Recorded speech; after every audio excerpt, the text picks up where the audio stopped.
اللهم دفعتكم عن مقامكم وأزالتكم عن مراتبكم التي رتبكم الله فيها، ولعن الله أمة قتلتكم، ولعن الله الممهدين لهم بالتنكيد من قتالكم. برئت إلى الله وإليكم منهم ومن أشياعهم وأتباعهم وأوليائهم يا أبا عبد الله إني سلم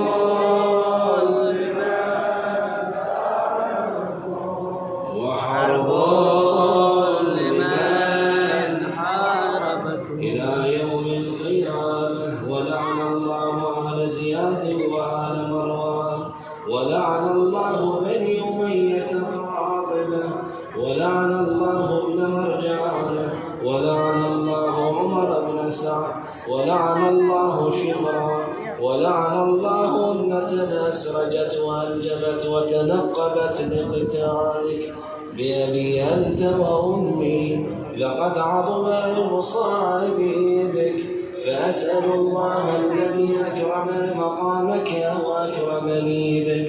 أن يرزقني طلب ثارك مع إمام منصور من أهل بيت محمد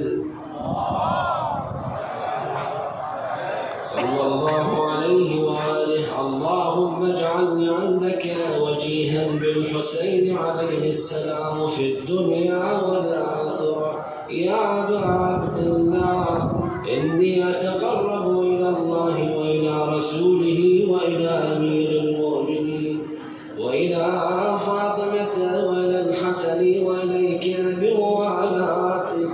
وبالبراءة ممن قاتلك ونصب لك الحرب، وبالبراءة ممن أسس أساس الظلم والجور عليكم، وأبرأ إلى الله وإلى رسوله ممن أسس أساس ذلك وبنى عليه بنيانه وجرى في ظلمه وجوره عليكم وعلى أشياعكم.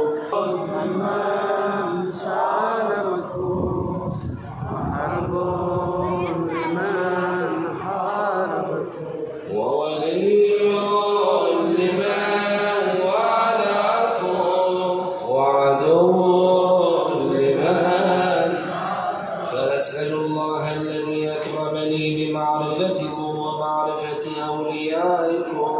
ورزقني البراءة من أعدائكم أن يجعلني معكم في الدنيا والآخرة، وأن يثبتني عندكم قدم صدق في الدنيا والآخرة، وأسأله أن يبلغني المقام المحمود الذي لكم عند الله